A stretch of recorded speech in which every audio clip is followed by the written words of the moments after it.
Hi there and welcome. I'm so glad you're joining us for today's webinar, Will or Trust? One small mistake could cost your family everything. My name is Zach Lutz-Priefert, but feel free to call me Zach. I'm an estate planning attorney here at Nebraska Legal Group, where we help people across the state protect what matters most to them, their families, their futures, and their peace of mind. Now, most people meet me and think, I've already got my estate planning taken care of. And maybe that means they've drafted a will online, or they've heard about a trust, but they think it's only for the wealthy. But here's the truth. There's a lot of misconceptions about wills and trusts out there, and they can all lead to costly and painful consequences to the people you care about the most. In fact, according to the AARP, the average estate loses 5 to 7% of its value just by going through probate. That's money your family could lose, and all because of small mistakes or outdated information. That's exactly why I'm hosting this webinar today, to help you separate fact from fiction and to help you make informed decisions about your estate plan. Because the truth is, most of these issues are completely avoidable with proper planning in place. So let's dive in. I'm going to share some of the most common estate planning misconceptions that I encounter and what you actually need to do to protect your legacy. Over my career, I've helped hundreds of families create solid plans that can give them peace of mind and real protection. My goal today is to help you to understand what's really at stake when it comes to estate planning and what you can do about it. During the course of this webinar, I'm going to clear up some of the most common misconceptions about estate planning, the ones that lead to confusion, unnecessary court involvement, and more often than not, family conflict. Here's what you can expect to learn from me today. First is how to make sure 100% of your assets go to your loved ones without unnecessary delays or legal fees. Second, the truth about probate in Nebraska and exactly how you can avoid it. Then we'll touch on the real differences between a will and a living trust and which one actually is right for you. Then we'll cover putting assets in children's names and why it could actually be more harmful than good. Then we'll cover how to protect an inheritance from divorce, lawsuits, creditors, or a family member's poor spending habits. Finally, we'll talk about how to provide for a loved one who receives government benefits without putting their support at risk. You'll also notice a question and answer box below this video. If you have a question at any point in time, feel free to type it in. I'll leave time at the end to answer as many of these as I can, but if I don't get to your question during the webinar, I'll also do my best to follow up with you via email afterwards. Now, let's get started with one of the biggest estate planning myths that I hear all the time, the probate trap. It's probably the number one mistake that families make in Nebraska. The most common and most devastating mistake I see is not having documentation in place that governs what happens when someone passes away, whether that's no will, no trust, simply no clear plan as to what happens. When that occurs, the state of Nebraska takes over and your family's forced into the probate process, a legal proceeding that quickly becomes expensive, slow, and emotionally draining. This is exactly the type of situation I'm helping families avoid and want to show you what can go wrong with when you plan improperly. So let's start with a true story. This is the story of Luke. Luke came to me after losing the most important person in his life. He was raised by a woman named Marge. So I want to start with a true story, and this is the story of Luke. Luke came to me after losing the most important woman in his life. Luke was raised by a woman named Marge, a close family friend, but who wasn't actually related to him. Marge took Luke in when he was only 7 days old, but never formally adopted him. But in every other way, Marge was Luke's mom. They lived together in a modest but cherished home in Omaha. Marge owned it her entire life. And when Marge passed away from cancer at the age of 67, Luke was completely devastated. And then things got worse. Marge had no will, no trust, and no written instructions of any kind. Because Marge never formally adopted Luke and had no legal plan to leave things to Luke, the state of Nebraska simply didn't recognize Luke as her beneficiary. Instead, Marge's estate, which meant her home, and all of her other assets went to other distant relatives under Nebraska's intestate succession plan. These are the default rules that occur when someone dies without a will. Luke tried almost everything possible. He spent over a year going through courts, trying to prove his relationship to Marge, fighting for what he believed Marge would want. But in the end, he walked away with nothing but legal fees, stress, grief, and her estate of over $800,000 went to people she hadn't spoken to in decades. If Marge had created a simple revocable trust, none of this would have happened. There's really two types of clients that I see. Those who come to me after something wrong has happened. They're trying to untangle a legal or emotional mess.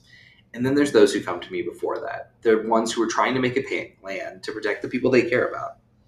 My job today is to help you be in that second group of people. Probate is the court-supervised legal process in Nebraska by which someone's assets are distributed after death. If there's no valid will or trust, the court uses Nebraska's intestate succession laws to determine who gets what. A lot of times these laws appear fair on paper, but rarely reflect the wishes of the person who passed away. They don't account for blended families, close friends, or unique relationships like Luke and Marge's. Even with a will, your estate still goes through probate in Nebraska unless you've put a tool in place like a living trust to bypass it. There's real costs in Nebraska associated with probates. Probate is not just slow, it's expensive. In an uncontested case, you can easily look at $3,000 to $5,000 or more in probate expenses. In either contested cases or larger estates, those expenses can easily balloon over $10,000 to $15,000. On top of that, there's court fees, personal representative fees, appraisal costs, and accounting matters. These aren't hypothetical numbers either. They're things that come directly out of your estate and reduce what your loved ones receive and inherit. The secondary effect is that estate probate isn't fast. It's a slow process. A straightforward Nebraska probate takes 6 to 9 months. If there's disputes, missing documents, or some kind of surprise within the case, it can easily stretch beyond 12 months or longer. Now, while all of this is happening, your family is grieving and trying to manage life without you. At the same time, your assets are frozen, which can cause bills to pile up and tensions to rise. The next issue becomes the fact that in Nebraska, probate simply isn't private. It's a public process. This means anyone can look up what you owned, what your family is fighting over, and how your assets are being divided. Creditors get notified and have the legal right to file claims against your estate, including unpaid medical bills, credit cards, or personal loans. Then there's the issue of you simply don't know how your family will react. Families have fallen apart over much less than a house or a bank account. Oftentimes, parents think they know that their children will do right by their siblings, but the reality is grief and money bring out the worst in people. I've watched probate battles frequently destroy lifelong relationships, and it's a damage that simply can't be repaired. Probate isn't just a process, it's a pressure cooker. And when there's no plan in place, your loved ones end up paying the price financially and emotionally. Mistake number 2 is the one that can haunt families for years, or why having a plan simply isn't enough. By now, it's probably clear you don't want your family stuck in probate. But here's what you have to be mindful of and on guard of, is that thinking you have a plan doesn't mean you actually do. In fact, it's one of the more common and costly mistakes I see is what we call the false finish. Somebody thinks they've done everything the right way. Maybe they've set up and signed a will. Maybe they have a trust set up. Everything's tucked away in a nice filing cabinet and never looked at again. But the problem is that's not really a strategy. A signed document itself isn't enough. In Nebraska, if all you have is a will, it means you're still in probate. If all you have is a trust that is unfunded, meaning you haven't actually moved assets into it, then you have a very expensive piece of paper. But what's worse is that oftentimes people use online DIY legal services which use outdated templates that don't account for actual legal requirements in Nebraska like witnesses, notarization, and titling, or that don't contemplate how Nebraska courts interpret wills. This ends up with your family still in court. They're still stuck, they're still fighting, and instead of the comfort and clarity you thought you were providing, the family now faces frustration, expenses, and months of delay. Let's talk about another true story. Alyssa's nightmare. Alyssa came to me heartbroken after her father Michael had passed away. Michael was a lifelong Nebraska resident who owned several rental properties in the state and believed everything was handled. Years ago, Michael had created a will and he thought that was enough. Now, what he didn't count on was what would happen to him during the course of his life, and particularly near the end of his life. Michael met a much younger girlfriend named Jessica. Jessica came into the picture while Michael was vulnerable and not of a sound mind. During the final years of his life, Jessica persuaded Michael to draft a new will that left everything to her and that removed his daughter Alyssa from the estate entirely. There's a huge problem with this, which is that Michael didn't have the mental capacity to make the decision to change his will. That meant that his new will was never valid and the court removed it and found it unenforceable. Now, because Michael never updated his old estate plan or properly funded the trust that he needed to set up, the whole estate ended up in probate. Alyssa spent months of her life and tens of thousands of dollars fighting Jessica in court, and all the while she was still grieving her father. Now, the worst part of all of that was that it was entirely preventable.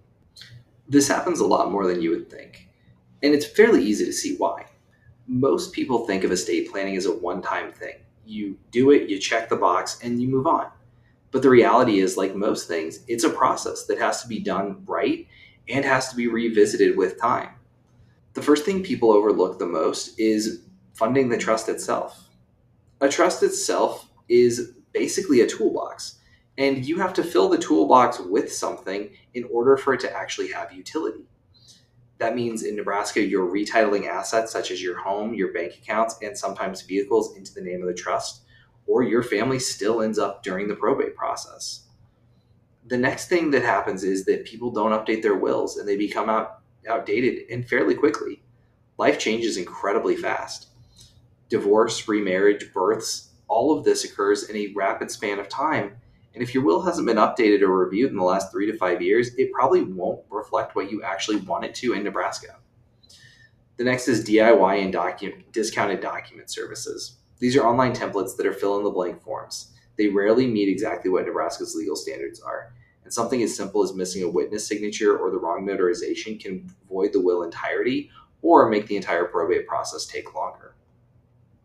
Finally, as people fall into a false sense of security.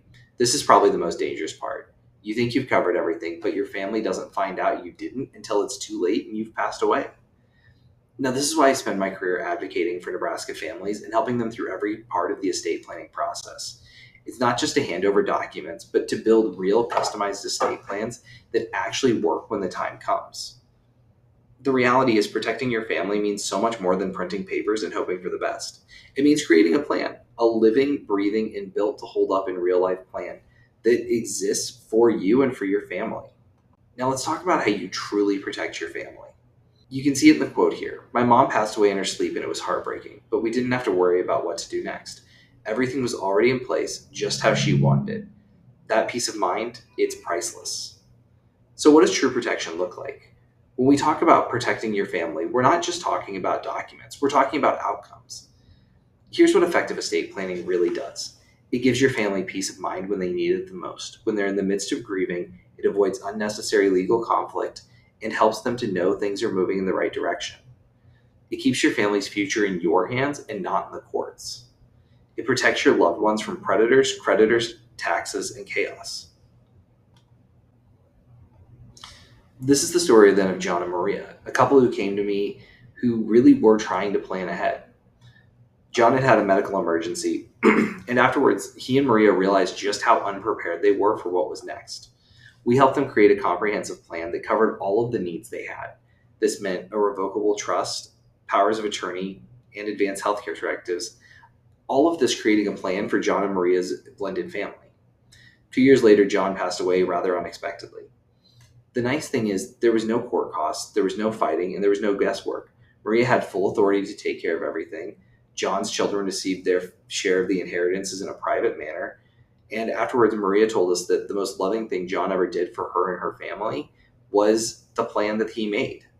I have a pretty clear philosophy when it comes to estate planning. Before we dive into documents and strategies, I want everyone to share something that's important and special to them. Oftentimes, it's asking families about themselves and understanding what they value. My philosophy is really this. Any person who walks into my office and meets with me should be leading with peace of mind at the end of the day.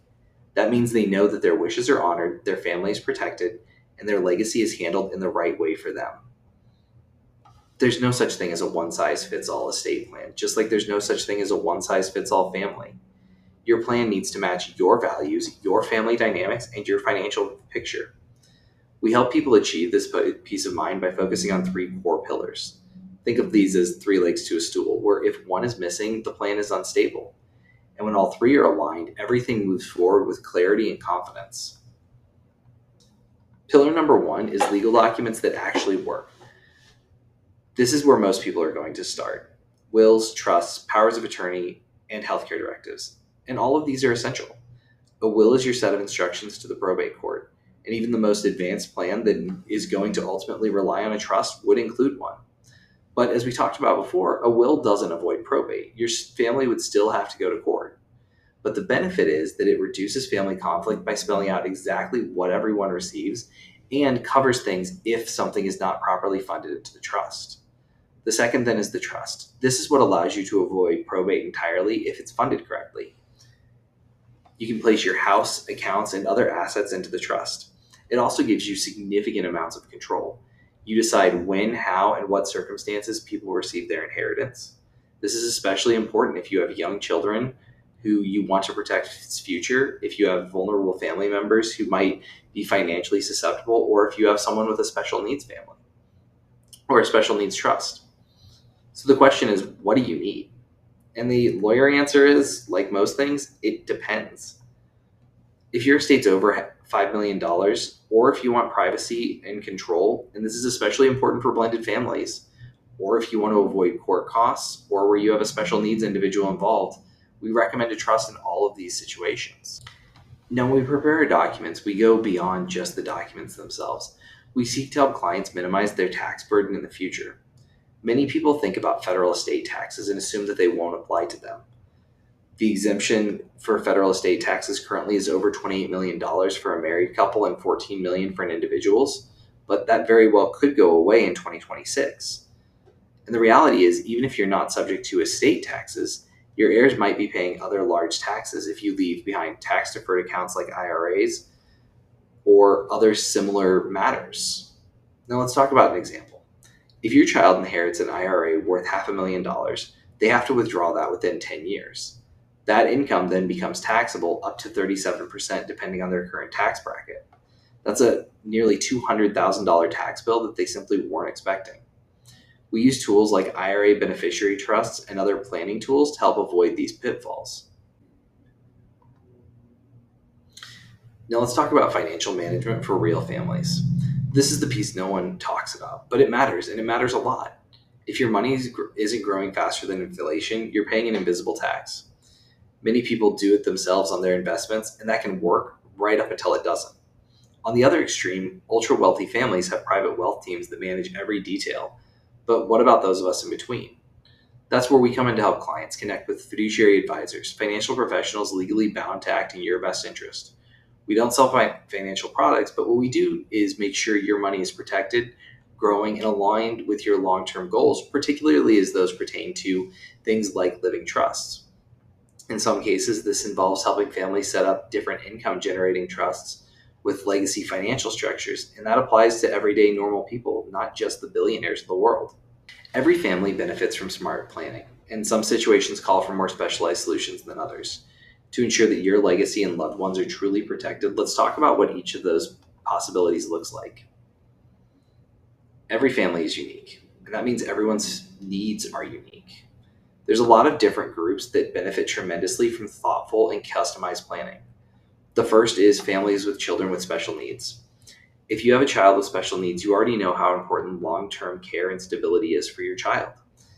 A standard inheritance can ultimately accidentally disqualify them from essential benefits that they need, like Medicaid or SSI. In those instances, we use a special needs trust. It allows you to leave assets to the benefit of your child without jeopardizing their eligibility for those programs. It allows you to preserve the benefits they need from the government while simultaneously providing supplemental care. In doing this, you name a trusted trustee who manages their assets. This is all a part of the planning ahead process that's necessary for families.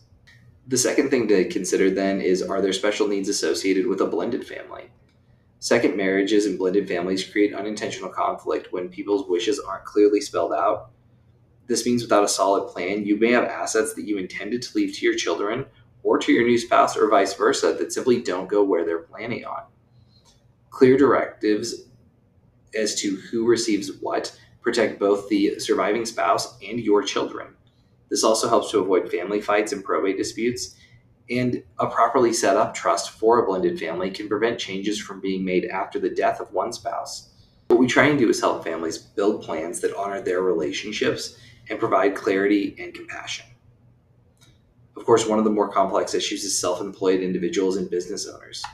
Your business is more than just your income. It's a major part of your legacy. So the question is, what happens to your business if you're not there to run it, either by way of death or because you're incapacitated? This is where business succession planning comes into play, and how it intertwines with your estate plan. Buy-sell agreements protect co-owners and heirs, or asset protection shields are created to ensure that proper transfer of the business occurs over time. Whether you're a solo entrepreneur or your own company, legal planning is fundamentally necessary to make sure that your life's work is protected. There's a lot of other considerations that come into this as well, such as unmarried couples who don't have the same default rights as spouses, families with out-of-state or international heirs, parents with minor children who need to have guardians named for them, or loved ones who struggle with addiction or financial responsibility.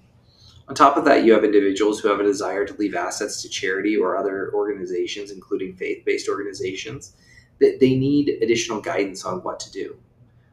Whatever your story is, there's a legal solution designed to give you peace of mind. So then there's the question of what exactly happens if you don't have a plan. Without a plan, your family has to go to probate court. With a plan, your family avoids it entirely.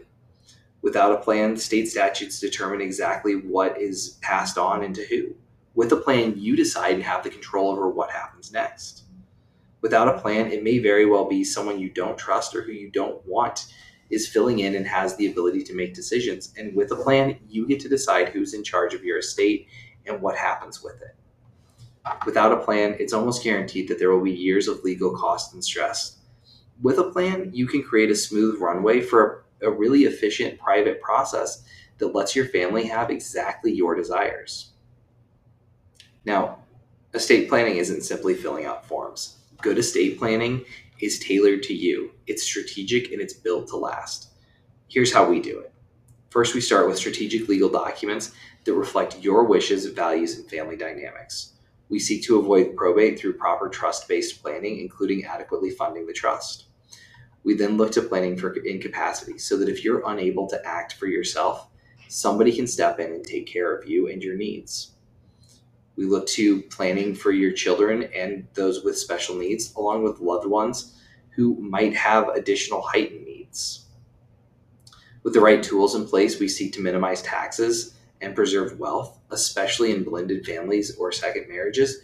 We seek to make sure that everyone is receiving what mom and dad would want them to while everyone is alive and happy as a family. We look at support for life and not just a simple one-time transaction. My goal is to be here for you for your family's entire lifespan, to help you with every step of the way, making the changes that are necessary to your plan as your family grows and changes. The nice thing with all of this is you don't have to do it alone. People put off estate planning for a number of reasons, largely because it's overwhelming. That's what I'm here for. We are here as your legal guide to help you make the process clear and manageable. Ask the right questions, helping you know what you need to ask that you haven't already asked. We're also here to help you avoid making costly mistakes. If you're ready to take the next step, here's what to do. Schedule your free estate planning consultation with us today. We offer a complimentary strategy session to help you understand what kind of plan is right for you and help you to get your questions answered by an attorney.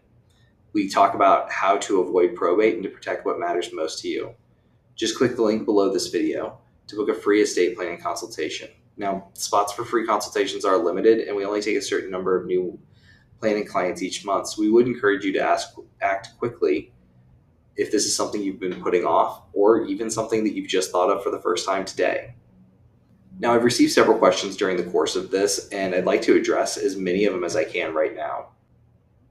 So it looks like the first question that came in is, do I really need a will and trust? And I think the answer is yes. You almost certainly need at least a will, depending on what your desires are. But in all reality, as we've discussed earlier, most people do need both. It lets you exercise so much more control and comfort that you wouldn't otherwise have the ability to have. And this really piggybacks with the next question, which is, I don't have that large of an estate. Do I really need a trust? And again, most likely yes, because it's not all about the size of your estate. There's so many reasons that trusts are necessary. Most important amongst them is the fact that it gives you so much control over your family and its future. And it lets you maintain the privacy and peace of so many items that you otherwise wouldn't necessarily have. Somebody asked, what's a living will and do I need one?